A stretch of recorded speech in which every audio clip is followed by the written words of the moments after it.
Hello class, welcome back बच्चों। तो पहले बच्चों स्टार्ट कर रहे हैं बाबू। मैक्रो इकोनॉमिक्स खत्म कर चुके हैं, ठीक है ना, बिफोर 30 जून। बाबू आज चर्चा शुरू करनी है इंडियन इकोनॉमिक डेवलपमेंट की। अगेन 3 महीने की बुक है, ठीक है। 30 सितंबर मैंने अपने लिए डेडलाइन दी है। उम्मीद करते हैं कि 29 से भी पहले खत्म कर लेंगे, ठीक है। उसके बाद रिवीजन देखेंगे। पिछले 13 साल के पेपर मैंने कराने हैं रिवीजन में, वो मैं बता दूंगा जब रिवीजन में शेड्यूल, मतलब रिवीजन में शेड्यूल उससे पहले ही बताऊंगा।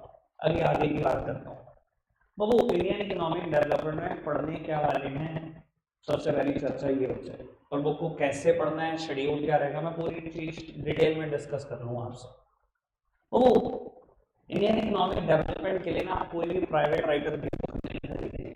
हमने संदिग्ध की बुक यूज किया मैक्रो में, वो भी सिर्फ इसलिए किया कि न्यूमेरिकल करा सको।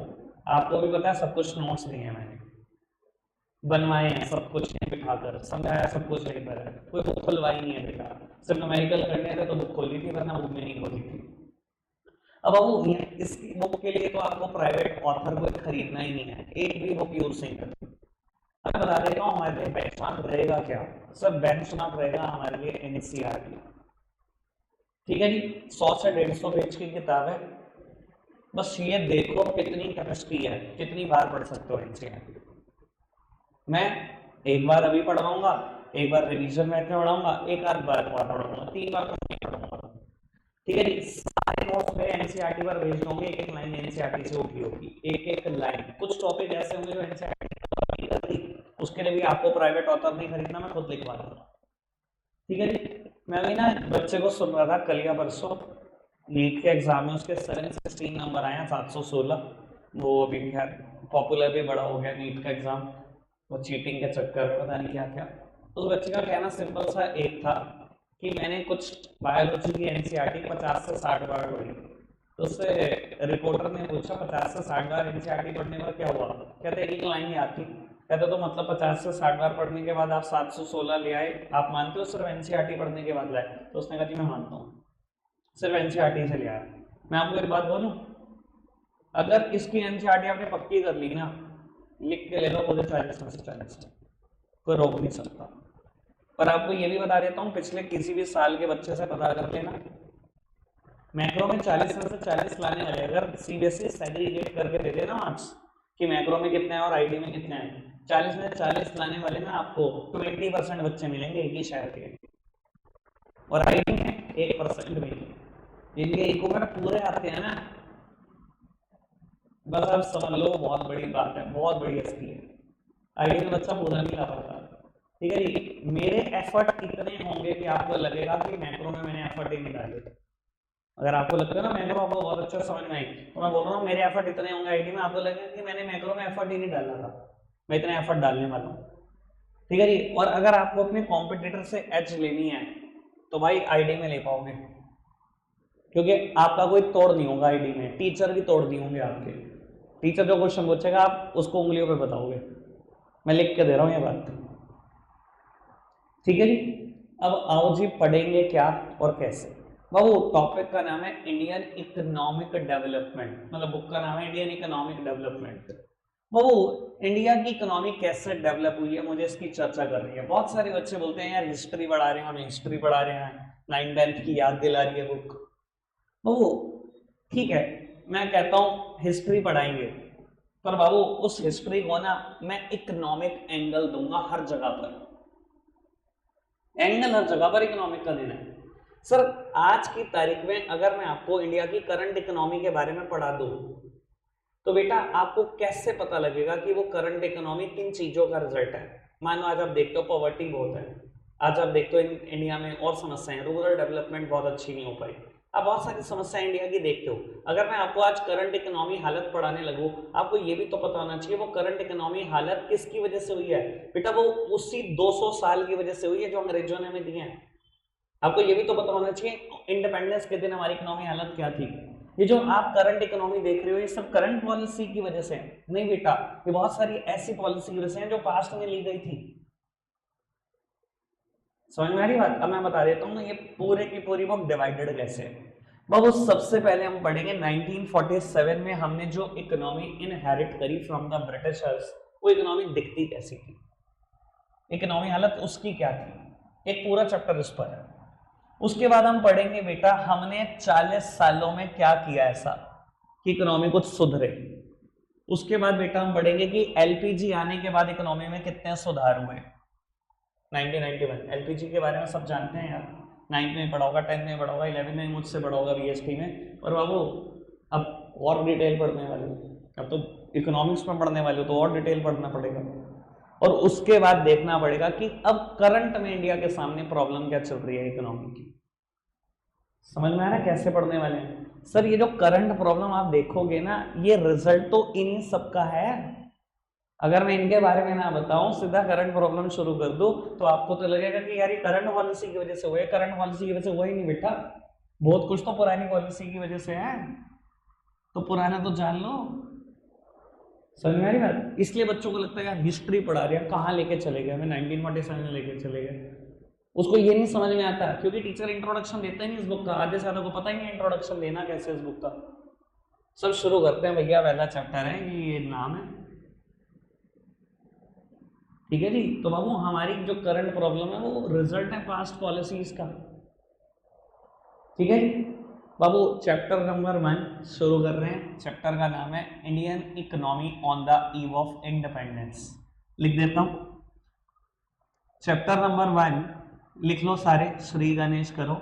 Chapter number 1 Indian economy on the eve of independence.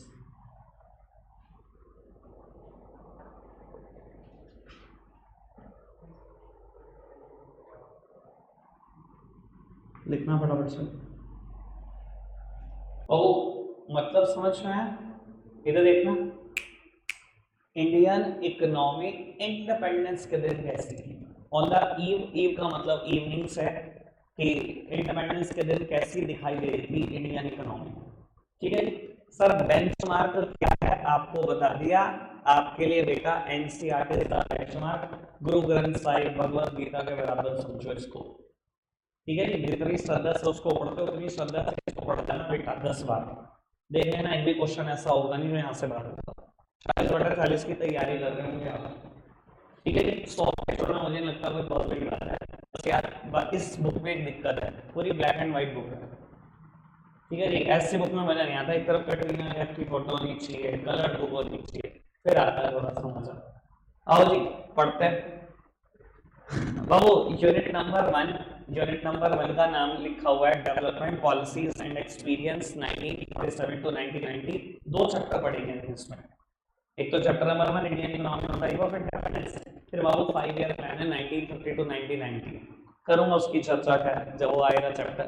अभी तो चैप्टर नंबर 1 की चर्चा करते हैं, ये है हमारा चैप्टर नंबर 1, ठीक है जी। सर एक एक वर्ड का है, घूमने में पढ़ोगे रायता कर दोगे, ठीक है ना। 100 पेज पढ़ना कितना इंटरेस्ट से पढ़ सकते हो, ये है बात, ठीक है जी। बाबू इंट्रोडक्शन शुरू करते हैं। सर फर्स्ट पैराग्राफ पढ़ना, आप पढ़ रहे हो, देखते हैं आपके लिटरल पढ़ने की ताकत। तो पहले के पैराग्राफ में वही सब बात लिखी है जो मैंने अभी बोली थी इंट्रोडक्शन में, कि आप जो करंट इकोनॉमी के फीचर देखने वाले हो, बहुत सारी चीजों का रिजल्ट है जो पास्ट में हुई है, ठीक है जी। आगे बढ़ते हैं, आगे मैं आपके साथ साथ पढ़ूंगा। कहता था structure of India's present day economy is not just of current making, it has its root steeped in history. यही बात मैं बताने की कोशिश कर रहा हूँ। तो कहता था structure of India's present economy, आज की इकोनॉमी देखोगे it is not just of current making, सिर्फ आज की वजह से नहीं है वो, it has its roots steeped in history, उसकी जड़ें तो बहुत बड़े पास्ट में खोद दी गई थी। तो 1947 में हुआ, इसके इम्पैक्ट आज तक है इकोनॉमी पर, और वो आपको फील होगा, पता भी लगेगा सब कुछ। खैर बढ़ाते हैं बात को आगे। कहता है particularly in the period when the India was under British rule which lasted for almost 2 centuries before India finally won its independence on 15th of August 1947. The sole purpose of the British colonial rule in India was to reduce the country to being a raw material supplier for Great Britain's own rapidly expanding modern industrial base. इतना रुकते हैं, थोड़ी सी बात करता हूँ। Sir आपने कभी सुना है कॉलोनियल वर्ड? सुना हो? अरे सुना नहीं क्या? सुना है? नहीं सुना? पर बेटा मेरी चर्चा हर वर्ड पे होगी, ऐसा कोई वर्ड नहीं होगा जिस पर चर्चा नहीं होगी, क्योंकि शुरू में आप कुछ जानते हैं। ठीक है, ऐसा कुछ नहीं होगा जो मिथ फैलाए जाते हैं कि हिस्ट्री है, ऐसा कुछ है ही हिस्ट्री। हर चीज को एंगल इकोनॉमी का देना है हमने जो। ठीक है जी, मेरे वर्ड सुनना, एक एक वर्ड बड़े काम का निकलेगा। सर हमारी जो इकोनॉमी है उसे कॉलोनियल इकोनॉमी बोला गया। समझते हो कॉलोनियल इकोनॉमी का मतलब क्या होता है? बेटा, in which one country is the ruler and other one is its colony. Obviously हमारे लिए रूलर कौन थे? ब्रिटिशर्स थे, और इंडिया उसकी एक कॉलोनी थी। अब वो और पता है कॉलोनियल इकोनॉमी के बारे में इसके अलावा कुछ जानते हो? कॉलोनियल इकोनॉमी के बारे में शायद आप इतना ही जानते होंगे जितना मैंने बोल दिया।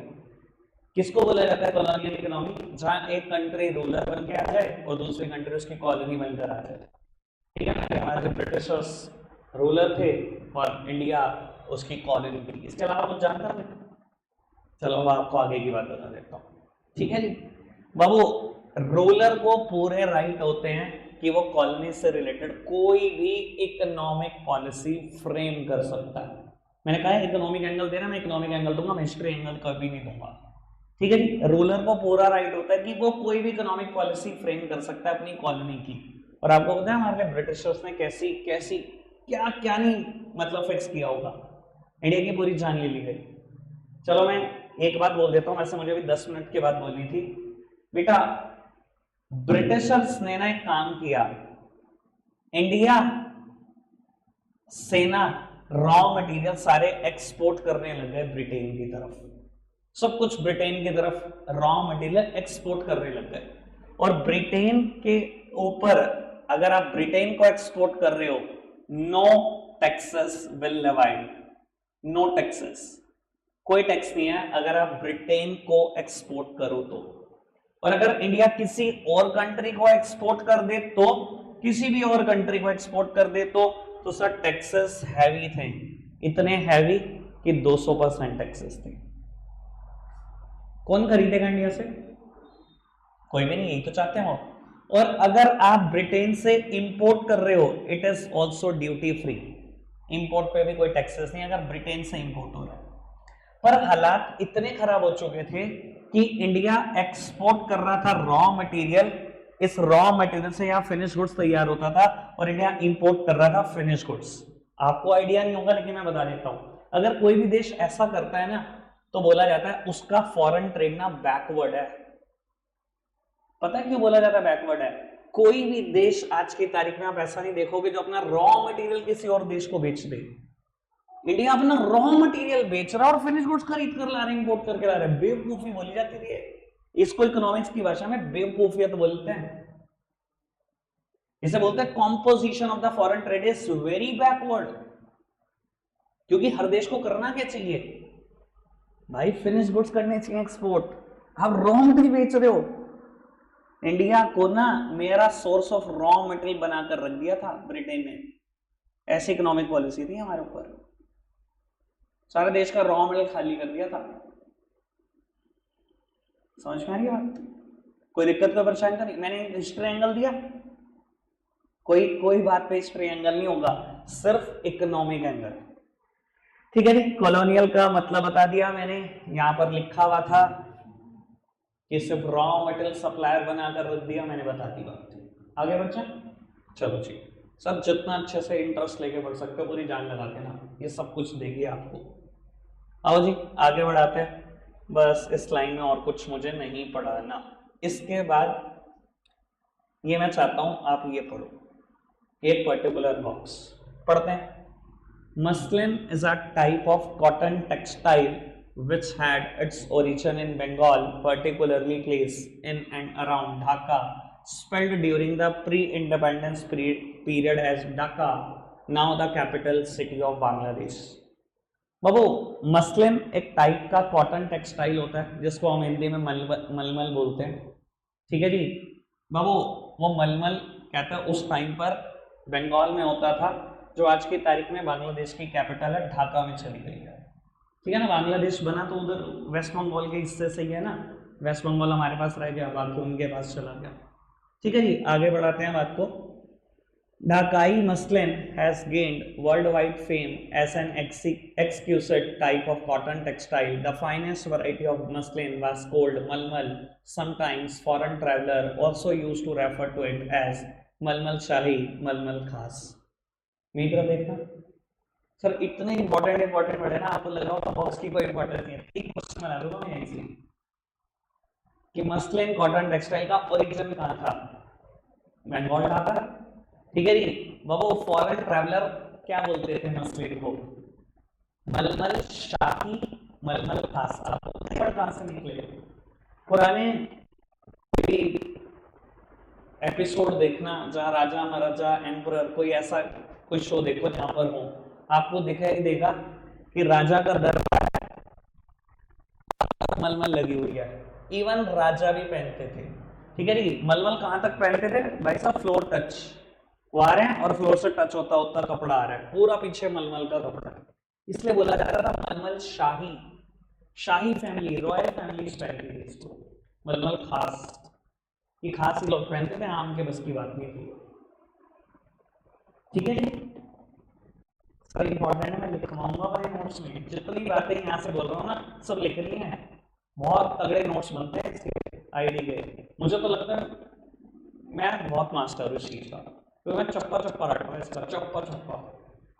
आओ जी, मेरा ना पेपर हो दोबारा बस ये। आओ जी, पढ़ते हैं बेटा टॉपिक 1.2। और दो टॉपिक का नाम क्या है, अभी आप पढ़ना शुरू करो। अब मैं आपकी वो भी देखना चाहता हूँ यार, कितने तरीके से पढ़ते हो, यहाँ से लेकर यहाँ तक पढ़ दो एक बार। पढ़ा आपने, चलो ये पता चलेगा क्या पढ़ा, पढ़ लिया ना बाबू। कुछ था इस टॉपिक में, मैं तो चाहता था आप ढंग से पढ़ो। Agriculture was the main occupation of India, बात पढ़ी आपने ढंग से। Beside agriculture Indians were also engaged in some manufacturing activity, ये भी पढ़ा आपने ढंग से। इसके अलावा जो इंडिया की मतलब मिसाल दी जाती थी वर्ल्ड वाइड, वो एक चीज के लिए दी जाती थी, इंडिया के हैंडीक्राफ्ट के लिए, कारीगरी के लिए। और वो कारीगरी किन चीजों पे होती थी, silk and cotton textile, metals and precious stones, इन पे होता था हैंडीक्राफ्ट वर्क। ठीक है जी, मैं बता देता हूँ, इंडिया फेमस थी बेटा अपने क्राफ्टमैनशिप के लिए रहा है। ठीक है, ड्यूरिंग ब्रिटिश रूल। और आपको ये भी बता देता हूँ, ब्रिटिशर्स ने ना यही छीन लिया इंडिया से। मतलब एक कहावत है, बार बोली जाती है कि जिस इंसान को मारना हो ना, उसका गुरूर तोड़ दो, वो खुद ब खुद खत्म हो जाएगा। उसके बाद उसे जिंदा छोड़ दो, वो खुद ही तड़प तड़प के मरेगा। तो भाई इंडिया के साथ हुआ यही है, इंडिया का ना गुरूर तोड़ दिया ब्रिटिशर्स ने, हैंडीक्राफ्ट इंडिया से गायब कर दिया था। इंडिया में गुरूर होता था हैंडीक्राफ्ट। जब उन्होंने रूल करना शुरू किया ना, शुरू के 10-15 साल में पहले हैंडीक्राफ्ट खत्म किया, इंडिया का नामो निशान हटा दिया हैंडीक्राफ्ट से, गुरूर ही तोड़ दिया पूरा। वो पता लग जाएगा कैसे तोड़ा, वो मैं जैसे जैसे चीज आएंगी वैसे वैसे बताऊंगा, सब कुछ नहीं बताता रहूंगा ना, जब टॉपिक आएगा तब आप इंटरेस्ट नहीं लोगे फिर। ठीक है जी, आगे बढ़े बात को। ठीक है जी सर, कोई कोई दिन आपको लगेगा कि आज हमने आधा पेज लिखा, उसकी टेंशन मत लेना, जो हम यहाँ पढ़ रहे हैं ना वो बहुत इंपॉर्टेंट है। ठीक है, बाकी सब प्राइवेट राइटर पढ़ते रहेंगे और बाद में देखना पेपर में परेशान होंगे। चलो पढ़ना बोलता, ये पैराग्राफ पढ़ना।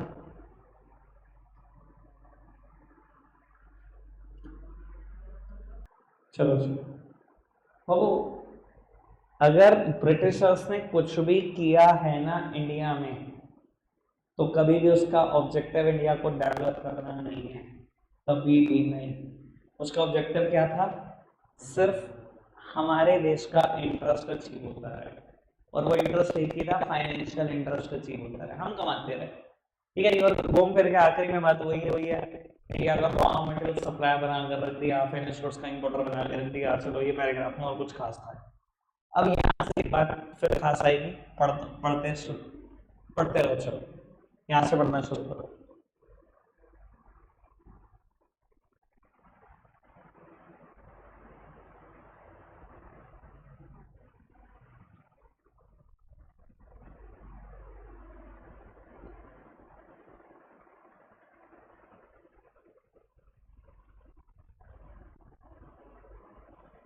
Have done.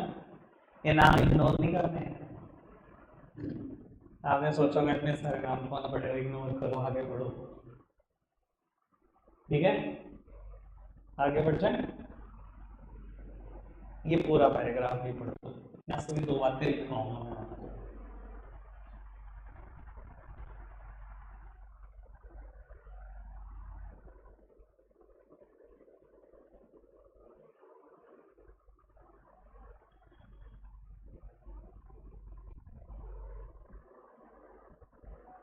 बहुत मजेदार है, बहुत मजेदार बुक।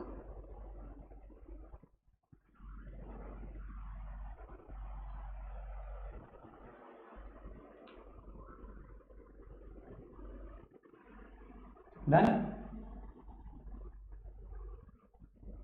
डन। नहीं करोगे बाबू, ब्रिटिश गवर्नमेंट ने तो कोई एफर्ट ही नहीं करे इंडिया की मेजर कर ले हम नेशनल इनकम और पर कैपिटा इनकम। लेकिन कुछ लोगों ने मतलब कुछ इकोनॉमिस्ट हुए जिन्होंने कोशिश करी कि वो मेजर कर पाए। कुछ 5 नाम आए हैं आपके सामने, नाम बता दो। Dadabhai Naoroji, William Digby, Findlay Shirras, V K R V Rao, R C Desai. किसके मैथड को सबसे एक्यूरेट माना गया उस टाइम पर? वीके आर वी राव के मैथड को एक्यूरेट मानते थे लोग उस टाइम पर। ठीक है जी। वो during the first half of the 20th century, यानी कि बेटा ये था फर्स्ट हाफ 20th सेंचुरी का। इस 50 साल में एवरेज ग्रोथ कितनी थी रियल आउटपुट की, यानी कि जीडीपी की ग्रोथ 2% पर एनम। और बेटा पर कैपिटा आउटपुट की ग्रोथ जस्ट 0.5%। ठीक है, इसका मतलब समझते हो? पर कैपिटा आउटपुट, पहले तो पर कैपिटा आउटपुट का, फिर इसका मतलब समझा देता हूँ। पर कैपिटा आउटपुट मतलब पर हेड अवेलेबिलिटी ऑफ रिसोर्सेस। मतलब मैं अगर इंडिया के जीडीपी को डिवाइड कर दूं टोटल पॉपुलेशन से, तो क्या आएगा कि एक बंदे के हाथ में कितना आउटपुट आता है। यही तो होता है पर कैपिटा आउटपुट, पर head availability of resources. Growth कितनी ज्यादा थी इसकी, मतलब अगर एक साल में आउटपुट मिल रहा है इतना, तो अगले साल आउटपुट कितना मिल रहा है उतना ही। Growth is set to be zero, growth ही नहीं थी भाई। और कहां से होने देते, ब्रिटिशर्स थे वो, उन्होंने इंडिया की ग्रोथ थोड़ी होने दी यार। समझ में आ रही है बात? मैं 5 बातें लिखूंगा, जितनी भी बातें आपने पढ़ी हैं उनमें से। ठीक है जी, जब मैं लिख दूंगा तो आप कहते हैं ना जी बिल्कुल ओके, समझ में आ गई बात, आज ही पढ़ी है, याद भी हो गई। ठीक है जी, चलो लिखते हैं, लिखना शुरू करेंगे मेरे साथ साथ। स्पीड बढ़ाएंगे बेटा, क्योंकि हमारे पास 10 मिनट है अब लिखने के लिए।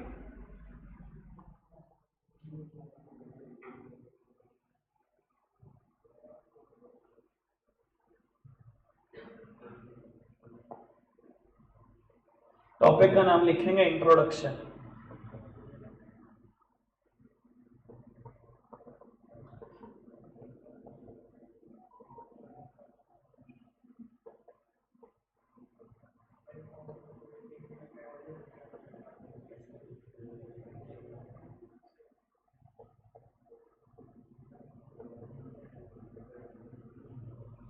बाबू बिल्कुल साफ सुथरे नोट्स चाहिए, किसी प्राइवेट राइटर की बुक को हाथ नहीं लगाना पड़ेगा पूरे बोर्ड के एग्जाम भी।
एच।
इतना नोट डाउन करो बच्चों, रखते हैं आज के लिए इतना ही।